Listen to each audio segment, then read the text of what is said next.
Ben de çok korktum tabii. Hani bende öyle bir şey yok çünkü ve bu doğruysa kadın başkasından kapmıştır ve ben de ondan kapmış olma ihtimalim var diyerek Zincirleme. birkaç gün uykusuz gezdim gerçekten. Sonra da kadının Insta'da yeni bebeğim yolda diyerek hikaye attığını görünce her yerden engelledim onu. Ben de bir defasında ablamı dudağından öpmüştüm. Kadının Rusya ve Ukrayna'dan kadın ticareti yapıp Türkiye'ye pazarladığını öğrendik. Oha! Anlayacağınız. Kadın pezevenk. Biz de tamam götün yiyorsa yap dedik. Pantolonunu ve don. Tamam. Bunu niye indirdin? Bugün sizin itiraf ettiğiniz birbirinden garip hikayelerinizi, sıçış hikayelerinizi özellikle okuyacağız efendim. Begüm Hanım Hazretleri de bizimle birlikte olacak. Alkışla Begüm. Çile'ye gitmiştik. Ablam kırmızı giymişti. Ben de başka birisine ablam sana bir götüne vurmuştum. Savcılıkta görüşürüz kardeşim. Buna şey diyelim, durduk yere ölen Durduk lavuk. yere ölen lavuk. Uygulamadan benden 7 yaş büyük, 30'larının başlarında bir kadınla tanışmıştım. Uygulamadan mı? Bir tanışma uygulamasından. Yaklaşık bir ay kadar belli bir amaçla sadece takıldık. Daha sonra olması gerekenden çok yakınlaştığımız için yani onu fark ediyor. Daha böyle samimi bir, Tamam. sadece için değil de hani Fıçık body. duygusal bir şeyler hissetmeye başladılar Güzel muhtemelen. abi böyle bir şey hissetmek. Konuşmayı kesmiş arkadaşım. Erkek değil misiniz? Hepiniz aynısınız. Onu fark edince. Konuşmayı...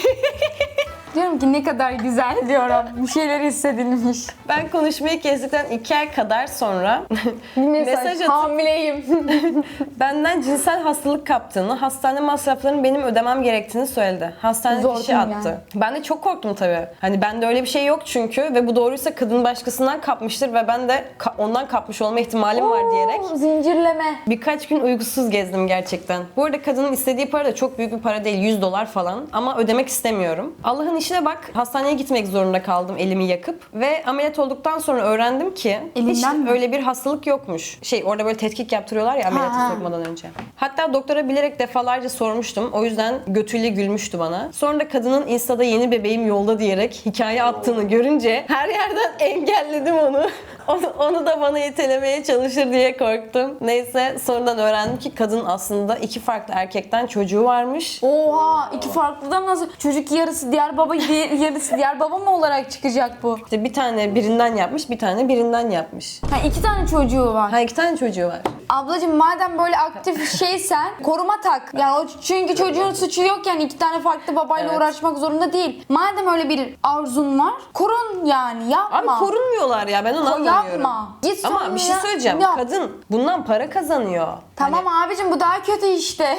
Para kazanıyor. Yapma abi çocuk ya. Git paranı ye. kadın bu şekilde para kazanıyor. Çocuk yaparak mı? Evet, evet. Ne yapıyor abi çocuk yapıp cami avlusuna mı bırakıyor? Ne Hayır yapıyor? işte, adamlardan Suriye para gibi alıyor. peçete mi sattırıyor? Adamlardan trafikten para basın? alıyor. Sonra çocuğu onlara mı veriyor? Hayır, çocuklara da bakıyor. Abicim bu farklı bir şey işte. Para alıp yapmak farklı bir şey işte. Çocuk doğurmak zorunda değil. Çocuk doğurunca ekstra bütçeye mi Ya giriyor? onun- Anlamadım abi ben ya. Evet kanka, işte nafaka alıyor. Kalıyor. Ha, vay Deccal. Deccal'e bak sen ya. Kadın bu tür Abi biz numaraları nasıl bir dünya olduk? Biz nasıl bir insan Dur. olduk ya? milleti dolandırıyormuş kadın böyle. Of. Kanım dondu evet. Çocukken romantik filmleri falan çok izlerdik ve öpüşme sahneleri bana çok havalı geliyordu. Ben de bir defasında ablamı dudağından öpmüştüm.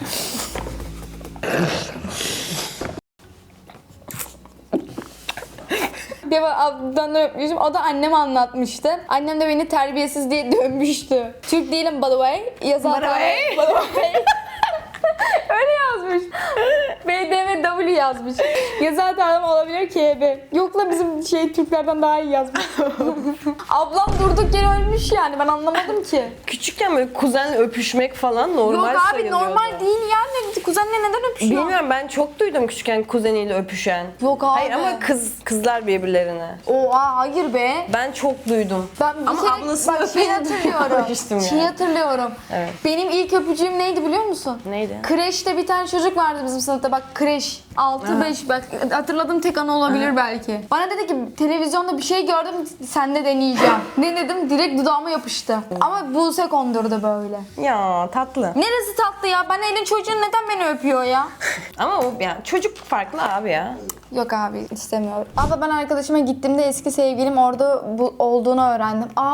Arkadaşına gitmiş eski sevgilisi oradaymış. Terbiyesiz. Arkadaşım erkek. Erkek arkadaşın da eski sevgilisini görmüş. Ama kız yani erkek erkeğe. Normal arkadaş. Anladım tamam. Benim yanımda da arkadaşımın eksi vardı. Siz nasıl bir komplo kurdunuz? Onun eksi onun eksiyle. Tam dörtlü couple date Evet, derim ben. aynen dörtlü couple date. Eksler. Bunlar da odaya geçti sesler gelmeye başladı. Sol gözüm seyirdi. Anladığınız sesler ben de gülmemek için kendimi sıkarken osurdum. Şimdi bir dakika. Bir kere zaten birinin eksiyle arkadaş olması da çok saçma. Evet abi bence de kötü. Kanım dondu diyorum. Kanım dondu. Bir Kanım sondaki dondu. osurmaya çok güldüm. Beklemiyordum. Eskişehir'de lise okurken şehrin tarihini araştırmamız için İngilizce öğretmeni ödev verdi. Biz de kapı kapı geziyoruz. Bir eve girdik. Orta yaşlarda bir teyze kapıyı açtı. Daha bir soru sormadan benim ihtiyaçlarım var, param yok, kömürüm yok, yiyeceğim yok dedi. Biz de okul müdürünü aradık. Kadının durumunu anlattık. Belediye kömür gönderdi müdür aracılığıyla. Cebimizdeki harçlıklarla kadına bir şeyler almak için markete gittik. Beden eğitimi öğretmeni bize katıldı ve kadına daha fazla yiyecek almışlar. Sonra müdür kadınla beraber resminizi çekin bana atın dedi. Yaptık. Okul sayfasına paylaşıldı. Mezun oldu 4 sene oluyor ama hala duruyor resim orada. Ama aradan 1-2 ay geçtikten sonra kadının Rusya ve Ukrayna'dan kadın ticareti yapıp Türkiye'ye pazarladığını öğrendik. Oha! Anlayacağınız- Kadın pezevenk. Kadın bizden. Evet.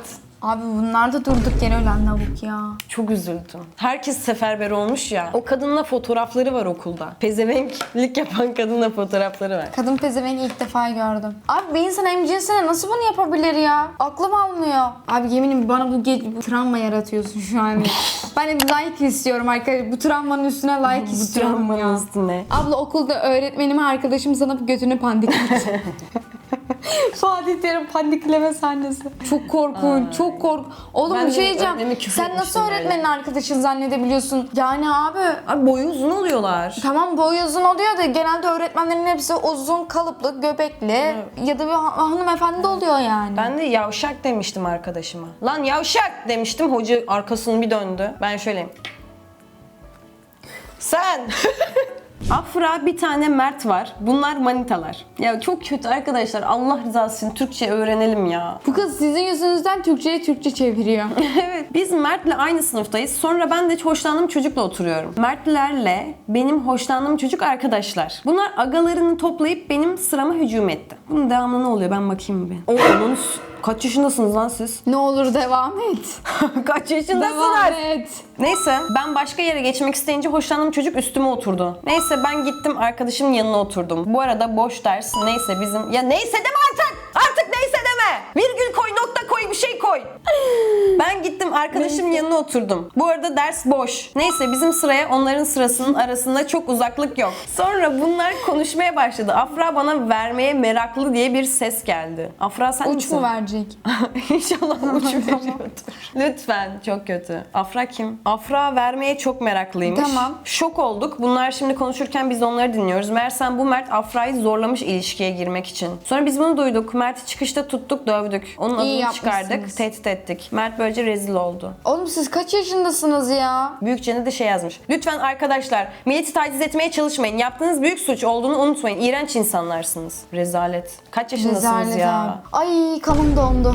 Kanım dondu. Ahlak çürüme, beyin çürüme, sosyal çürüme, ekonomi çürüme hepsi. Bok gibi bir dönemdeyiz. Abla ben bir kere abimin balkondan Oha! ya.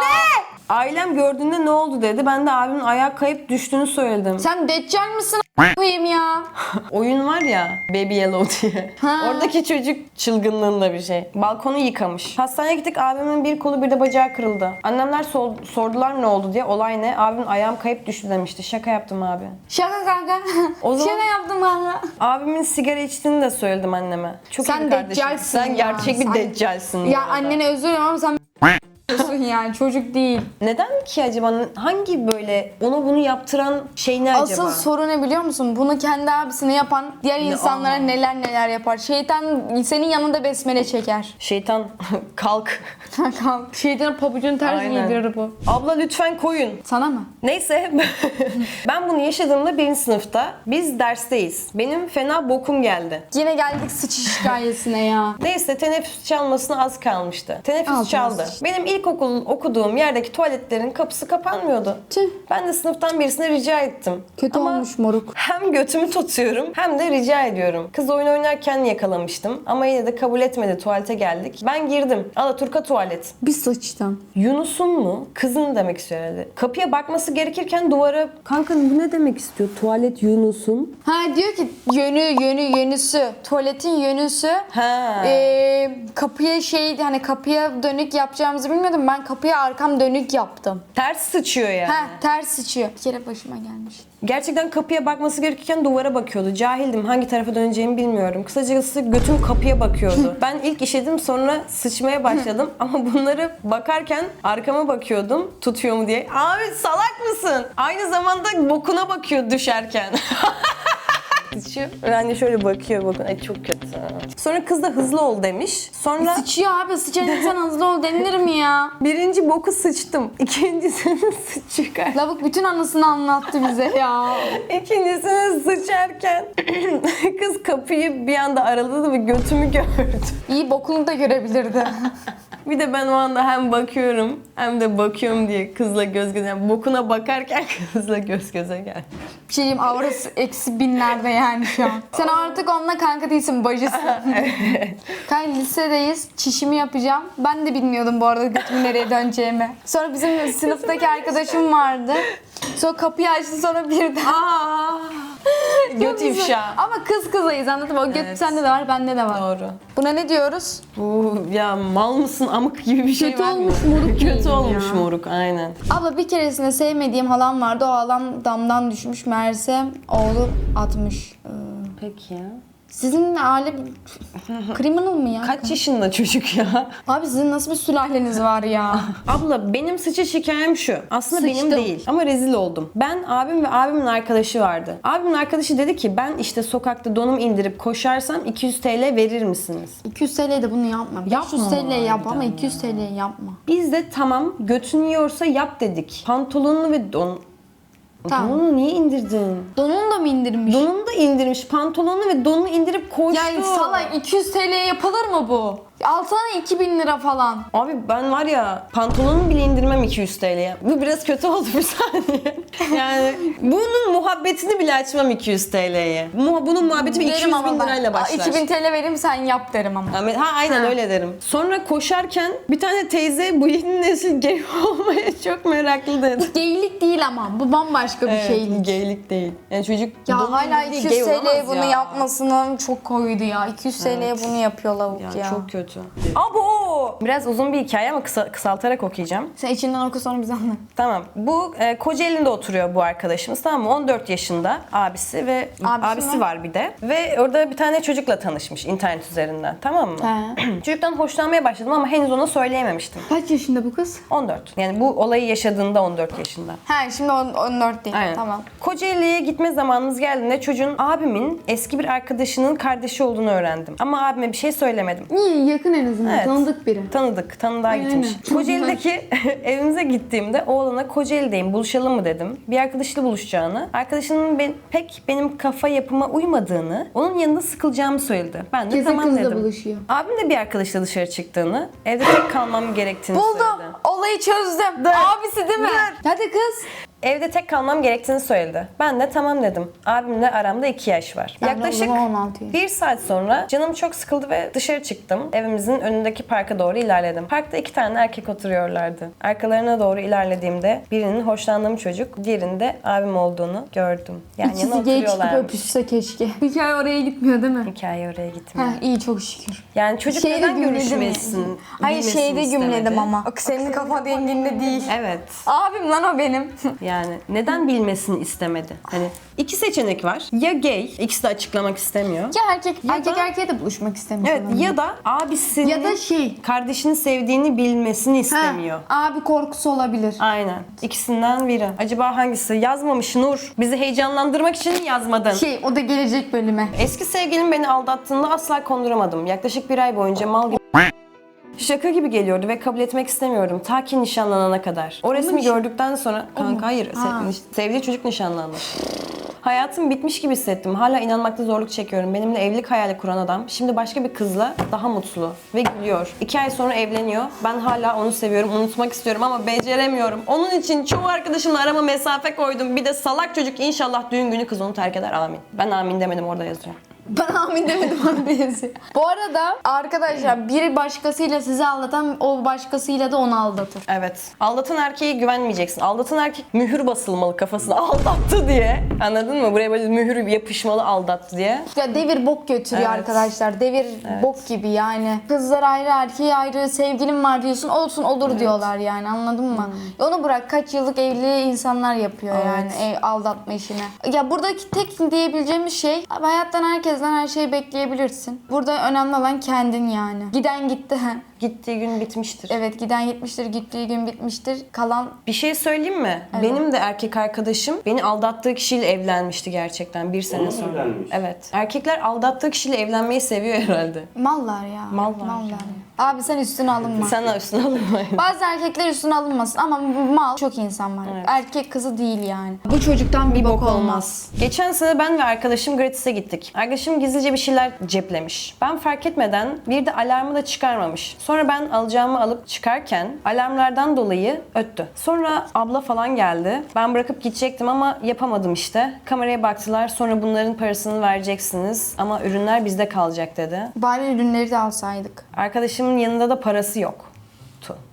Sen ödedin. Böyle insanlarla arkadaşlık etmeyin. Vallahi etmeyin. Bunlar size arkadaşlıktan da tamam, arkadaşlık demek eğlenip gülüp kakari kikiri yapmak demek okey ama bu değil. Bu sizi aşağı çeken, sizi aşağı çeken bir insanla muhatap olmayın. Söyleyeyim, gerçekten insan arkadaş çevresini çok iyi seçmesi Haklı. gerekiyor. Gerçekten üzüme baka baka kararır cümlesi var ya, o gerçek arkadaşlar. Ne kadar bunu böyle falan olarak görseniz bile gerçek. Sen böyle kötü biriyle gerçekten arkadaşlık ettiğin zaman onun gibi olmaya başlıyorsun. Çünkü onun yaptığı şeyleri sürekli gördüğün için, maruz kaldığın için normalleşiyor onun yaptığı şeyler senin gözünde. Ama normal değil. O yüzden böyle insanlarla arkadaş olmayın. Bizimkine durduk yere ölen lavuk değil. Evet, durduk yere ölen lavuk. Oo çok uzun. Hayatta okumam. Merve, en sonki ilişkimi anlatacağım sana. Bu çocuk beni çok seviyormuş gibi yapıyordu. Sonra bu pis varlık beni evine çağırdı. Ben de film falan izleriz diye gittim. Kalma evladım, kalma. Sonra bu bana yaklaşmaya başladı. Yaklaşma dedim de öyle sarılma falan değil. Bu göğüslerimi ellemeye çalışıyor. Senin o elini alır, kırar. Sonra ben bu pis varlığa ne yapıyorsun dedim. O da bana zaten evlenmeyecek miyiz? Yapsak bir şey olmaz. Allah'ın yok mu be? Evleneceksin. O zaman Allah'ım evlendikten yok mu ya? sonra yaparsın. Öyle bir şey mi var? Evleneceğiz zaten, yapacağız diye bir şey mi var? Evlenince bitiyor mu bu mesele kardeşim? Rıza diye bir şey yok mu? Gibi şeyler söyledi. Ben de bu piçe inanıp onunla yattım. Ya seni var ya, kız arkadaşım olsan yemin ederim döverdim ya. Ya sen neden inanıyorsun? Abicim zaten evleneceğiz diyor. Zaten evleneceğiz diyen çocuğu... Arkadaşlar Ben bunun sebebi ne biliyor musun? Bunun sebebi şu. Ailelerin hiçbir şekilde çocuklarına böyle şeylerden bahsetmemesi, Evet çocuklarını abi. uyarmaması ve çocuklar sanki gerçekten böyle 15-20 yaşlarına kadar şey sanıyorlar. Çocuklar böyle leyleklerle indiriliyor sanıyorlar hala. Bir çocuk nasıl doğuyor? İlişki nedir? İlişkinin doğru şekli nedir? Kimle bir ilişkin olmalı? Karşındaki ilişki düşündüğün kişiden neler beklemesin? Yani bunların hiçbiri konuşmadığı için Türk ailesi, Türk aile geleneği de böyle bir şey olmadığı için o kadar sinirlendim ki. Abi. Çocuklar da bu şekilde kandırılıyor. Pişman olacağı şeyler yaşıyor yani. Ailenle konuşman gerekiyor ve Evet. ailen seni yönlendirmesi, rahatlattırması gerekiyor. Bilinçsizce yapılan bir şey. Evlenmek istiyorum ne demek ya? Evlenmek istiyor. Evleneceğiz zaten, yapalım. Böyle bir mantık yok. Sonra akşam oldu. Ondan Melisa, ben ayrılmak istiyorum. O an yakıldım. Bir de bana utanmadan diyor ki çok büyük bir günah işledin, git şimdi tövbe et. Sen buradaki meleksin. Sen burada Şeytan ya. Sen burada hiçbir şey yapmadın. Burada günah zaten hep kadın zaten. Kadındı. Allah belanı versin. Şeydi. Ama bir şey söyleyeyim mi? Bir Bu tane çocuğun şey Allah var. belasını verir. Bir tane şey var, bilir misin klip? Keşke kırılaydı. Yani evet, bazen yanlış hatalar, yanlış insanlara güvenebiliyoruz ama bu konular senin başkasını ilgilendirebilecek bir konu değil. Senin vücudunla alakalı şey, seni ilgilendiren bir şey. Sevgilime yavşayan kızın kafasına tuvalete sokmuştum. Diğer gün o kızla sevgilime tuvalette bastım. Aynı tuvalette. İkisini de kafasına dakika. tuvalete sokardım. Bir sevgilisi var. Sevgilisine kız yavşıyor. Aha. O kızı da alıp saçından başından tutup tuvalete bastırıyor, sokuyor. Sonra ertesi günde sevgilisi o tuvalete bastığı kızla tuvalette basıyor. Yani o zaman Evet, ikisini de anladım. tuvalete basacağım. Evet. Sifonun çekeceğim üstüne. Yapacak bir şey Erkeklerin yok. böyle bir şey, özür dilerim erkekler, sürekli size laf atıyorum ama bu gördüğüm bir şey yani. Bir sevgilin var ve sana yavşayan bir kız var, tamam mı? Ne okudun? Sen anlat okuyacağım. Sevgiline yavşayan bir kız var, tamam mı? O kızın başına kötü bir şey getiriyor sevgilin. Böyle dövüyor, mövüyor, bir şey Tamam. yapıyor. O kız böyle aciz kalıyor ya. Ona sempati besliyorlar o kıza. Erkekler kendilerini muhtaç hissettiren kızlardan hoşlanıyor. Onu satayım. Oo, tamam. Hazır mısın? Hadi. Bir keresinde babamla Luna Park'a gitmiştik. Tamam. Ben de 8-9 yaşlarında falanım. Ben pamuk şekerci dükkanı gördüm ve babamı yalvar yakar Güzeldir. pamuk şeker almaya ikna ettim. Bana parayı verdi, git kendin al dedi. Ben de hızlıca jeton alıp gişeden pamuk şekerimi aldım vesaire derken orada bir adam gördüm. Ceketi ve pantolonu aynı babamla aynıydı. Koşup sarıldım. Sonra pandik attı. Pamuk şeker için teşekkür etmemle adamın tokadı yemesi bir oldu. Sarıldığım adam babam değilmiş. Karısı da beni adamın gayrimeşru çocuğu sanmış. Güya. Zaten adamdan da şüpheleniyormuş. Allah var, adamla yabancılamayıp korkmayın Diyeceğim. diye bana Net sarıldığı için. bu durduk yere ölen lavuk. Yani Bence çok bir şey iyi söyleyeyim mi? oturmuş. Bu adam ama çok fena aldatıyordur kesin gerçekten bu kadını. Yani kadın öyle bir şeye giriyorsa vardır altyapısı. Vardır altyapısı yani. Direkt gayrimeşru çocuğu da ebesinin nikahı yani. O kadar nasıl büyütmüş olsun ya senden gizlice. bir şey yapmıştır abi. Ah be ablam benim be. Gerçekten. Benim çok yakın bir kız arkadaşım vardı. Ama acayip yakınız. Her şeyi beraber yapıyoruz. Her yere beraber gidiyoruz. Götle don gibi. Evet. Ben bir sevgili yapmıştım ama nedense sevgilim olduktan sonra sürekli beni bir yerlere gittiğimizde ortamlarda küçümsüyordu. Sonra ben bu sevgilimden ayrıldım. Küçümseyen erkeği çöpe at. Seni küçümseyen bir erkek varsa direkt çöpe Yok, at. onun kız arkadaşı küçümsemiyor Yok, mu? erkek küçümsüyormuş kızı. Ha, o zaman direkt çöpe at Direkt abi. çöpe at. Onun sevgisi, ilgisi sana yalan gelir. Aynen. Abi bir ortamda bir erkek bir sevgilisini küçümsüyorsan o adamdan hayır gelmez. O adama da adam denmez. Aynı şekilde bir kız için de öyle. Ama ben ayrılmadım. Sevgilim benden ayrıldı. Nedenini bilmiyorum. Soğudum falan dedi. Ben de nasıl üzgünüm. Çünkü çok seviyordum. O yakın arkadaşım da ben evde depresyona girmişim. O da boş ver kanka falan diyordu. Bence kanka, sana erkek mi yok? Evet, beni desteklemeliydi ama aksine mutlu. Sonra ben bir gün başka bir arkadaşımla kafeye gittim. Kafede eksimle yakın arkadaşımı gördüm. Sonra ben onların fotoğrafını çekip yaydım. Sonra arkadaşım Nereye fotoğraf yaymış görmüş. olabilirsin? Bunlar Nereye ünlüler yaydım? mi? Şey mi? Okul grubu. Okul ifşa grubu. Okul ifşa. İmam Hatip ifşa. İmam grubu. Hatip ifşa. Arkadaşım fotoğrafı görmüş, bana ses kaydı attı. Meğersem kız lezbiyenmiş. Eksim de biliyormuş bunu. Eksim de benimle niye ayrıldığını sormaya gitmiş. Beraber konuşmaların ses kaydını almış. Ne oluyor? Sonra üçlü yaptık falan diyormuş. Niye ayrıldın durduk yere? Eğer ciddi değilsen niye onu çıkma teklifi ettin falan diye sormuş. O kızı ben seviyorum. Çocuk da benim lezbiyen olduğumu, bu arkadaşımla çıktığımı sandığı için ayrılmış. Oha. Durduk yere ölen lavuk olmuş bu kız Evet. ya. Peki lezbiyen kızın hiç üzülmemesi Abi lezbiyen ayrıldığı için? yani çünkü. Zaten alttan ondan Evet, hoşlanıyormuş ya. Demek ki. Çok yani Ya arkadaşlarınızın rızkıyla oynamayın ya. Ben bizim sınıftan birine aşık oldum. Bir ara bunu kuzenime söyledim. Aradan biraz zaman geçti. Okul Çanakkale gezisi düzenledi. Ben de bizim sınıftan gidenlerin arasındaydım. Sonra biz ne giyelim ne götürelim diye bir grup açtık. Kuzenimin yanımda olduğu bir zaman grup aradı. Ben de açtım. Ama açmaz olsaydım. Biz biraz konuştuktan sonra kuzenim elimden bir anda telefonu aldı ve bla bla bla'ya aşık diye bağırmaya başladı. Çok utandım. Onu evden kovdum. kızın ismi Bula Bula mı? Çocuğun ismini bla bla diye veriyor bize. Tamam. Kuzeni bunu ifşalamış, kızın hoşlandığı çocuğu ifşalamış. Sonra Tamam. kız da kuzenine küsmüş. Eski kuzenim, evet. Heh, sonra ailesi kıza para vermiş 200 lira barış diye. Bir şey diyeceğim, iyi para yani. 200.000 lira mı? Ha 200 bin lira abi. Hatta ev 200 arsa TL. almışlar Yok. barışsınlar diye. Ben ama Big Mac'e kuzenimle barışırdım ya. Big Mac menü ısmarlasalar. Ben okeyim yani. Ne biçim bir sıçışan Düşünsene, İstanbul'a. beleşe barıştığımız insanlar da var. 200 TL'ye Evet barışıyorsun ya. ya. Hiç yoktan iyidir. Bu çocuktan bir bok olmaz. Bir bok Kuzen olmaz. için diyoruz. Kanka benimle ne kadara barışırdın? Neyden dolayı küstüm, o da var. Kanka sen giyinirken Kedimin bacısı. götünü çektim. Oha! İşte. Bu suç lan. Yani bu suç. Kanka, Bu parayla alacaksın Sana bir şey değil. OnlyFans hesabı açtım. Bunun parasını birlikte AI ödüyoruz. Ama AI'dan ayak fotoğrafı yüklüyorum. Parayı bölüşeceğiz. Kendi ayağımda atarım. Tamam. Tamam. Ben okeyim. Lan bu düşüyor. Hikayelerimiz bu Kötü kadardı. ya. En heyecanlandıran seni hangisiydi kanka? Ben travma yaşıyorum. Bana diyorsun ki en heyecanlanan şey Ben- ne diyorsun ya? Tuvalete ters götü dönük. Yok abi, bokuna o ne bakarak ya? sıçan kıza gittim Hayır ya. ya. Ben ona çok güldüm ya. Ya babacım o değil ya. Abi hayal etsene. Hem bokuna bakıyor hem kapıya bakıyor. Benim favorim yok abi. Hepsi kanım dondu benim ya. Allah iyi insanlarla karşılaştırsın. Yok abi. Psikolojik destek almak istiyorum ben. Ben şu an insanlara güvenim yok. Uzak dur benden. Uzak dur benden. İnsanlığımızı yitirdiğimiz bir bölümde bu Begüm'e teşekkür ederim. Hoşçakalın. Videoyu ben yorum at. Begüm'ün kanalını da takip et. Bir kere öpeyim gel. Hayır abi, ben bu videolardan sonra asla bir daha... Televizyonda bir şey gördüm gerçekten.